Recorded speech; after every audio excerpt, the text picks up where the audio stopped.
So what baffles me is the fact that teachers, their job is to teach, right? So they've got to, plan the lessons, teach the lessons, and at the end, analyse and give feedback, aka we like to call that marking. But there's lots of other things that teachers are being made to do as well, and I think it's their fault. So if you're a teacher watching this, don't be mad at me just yet, ex-teacher by the way. Have a look at this. Why is teacher workload still so high? And despite government's efforts, thank you government for working so hard to reduce teacher workload. You're so amazing. Yay. You're not. You move the goalposts every 5 bloody seconds. Like, what's with this new Ofsted as well? Grow up. Let's just not even have it. It doesn't work, okay? It's horrendous. Anyway. So again, as you can see just here, multiple education sectors with pleasure to tackle high workloads. Okay, cool. So what they do is they spend a shed ton of money on little things like this, like task force or advisory groups or work groups, and they get data. They have to spend money on that, don't they, really? Sorry, I've made a mistake, forgive me. They have to waste money on that, don't they? I mean, let's be honest. Almost 2/3 of teachers around the world still say they are working nearly an extra day a week. By the way, that's for free. More than 1 in 3 teachers surveyed estimate they do more than 9 additional hours a week. Again, that's for free. This is not normal. Are there any other jobs that do this, that don't get paid for overtime? Seriously. I think this person here is a life skills lead in a school somewhere, and they say that teachers are expected to fill all the roles. For example, not just teach, listen to this: playground duty, lunch duty, before school duty, after duty, bus duty, corridor supervision, break time supervision, classroom displays, decorating classrooms, marking assessments, writing reports they don't really need to do, parents consultations, parents evening, parents emails, phone calls home, safeguarding reporting, child protection monitoring, behaviour reports, completing referrals, recording incidents, restorative conversations, managing classroom behaviour, conflict resolution between first aid assistants, supporting anxious students.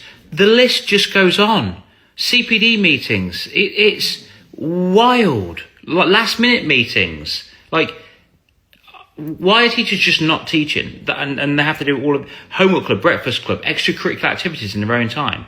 Mental. Year 11 are failing, so can you come in on a Saturday and teach? The teacher's like, oh, okay then, I will. Honestly, it breaks my heart.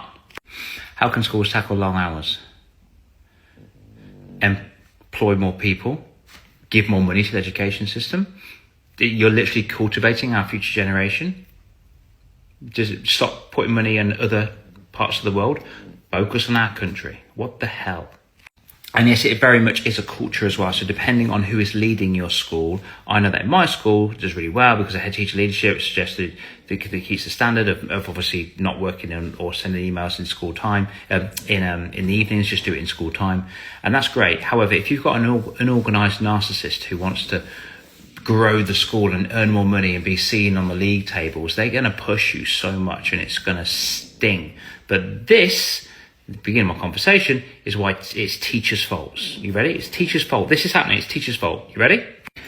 And I agree with this. As a profession, we can be our own worst enemy because there's that moral imperative, isn't there? That sense of you can never do quite enough. I want to give everything I possibly can.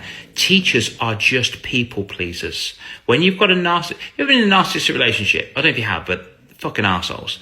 They know exactly what to say to you to get under your skin, your Achilles heel, to make you feel like garbage, to toxically coerce you into doing what they want you to do. And if you don't do it, or you fail, or you drop the ball, or you say, I don't think I can do this, or you say, can you help? They blame you, don't they? That's a narcissist. That's what certain people are in the education system. And this is what it is just here. But the thing is, teachers are just putting up with it. Look, teachers are wearing, especially the and by the way, if you're a teacher, be very careful of the martyrs in the staff room. They're going to be like, oh, well, I stayed till 7 o'clock to mark my books. I saw that you went at 3:30. I did, Janet. I did, because I want to see my own fucking kids. Is that all right, sweetheart? You know what I'm saying? I mean, come on. It is teachers' fault because they keep saying yes. You're allowed to say no. No one's going to sniper you. You're not going to be sacked on the spot. And even if you are, good, it's a shit school. You need to go to another school anyway. Get a time-directed calculator. I say this over and over again. Get a time-directed calculator and stick to it as well. Oh, but we've got the directed hours. Yes, you do have directed hours. I've gone over the directed hours, and there's the proof just there. Thank you very much. Sorry, I can't, Mark. I want to spend time with my 3-year-old today because she was crying because she got picked on at school or nursery, whatever. Seriously, teachers need to learn to say no. And I'm a hypocrite because I didn't. I was a teacher for 12 years, teaching science and PE, head of department. I left, almost 12 years ago now to life coach children.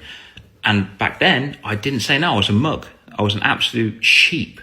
Now, no chance. No chance. Now I've got my own business, life coaching children, which is great, which is all the skills that I use in the classroom anyway. I've realised I was life coaching kids anyway. But look at this. Teachers, it's time to say no. It's time to stand up for yourselves. It's time to say, do you know what? I'm here to teach. I'm not here to be a police officer. I'm not here to be a nurse. I'm not here to be a parent. I'm not here to be a correction officer. I'm not here to be social services. And I bet you any money, there's some people that will watch this, some teachers, and say, it's for the love of the kids. How dare you? You get into teaching to teach, but it's more than that. Okay, get a fucking life. Jesus Christ, get a life. Your own kids and your own family and your own life is more important than the kids' lives in school. Thank you very much. You've just been indoctrinated, and I feel sorry for you. Anyway, if you're a teacher, listen to this. Me ramble on just there. Am I completely wrong? Am I completely off guard? Help me out, or does this make sense? Let me know in the comments below.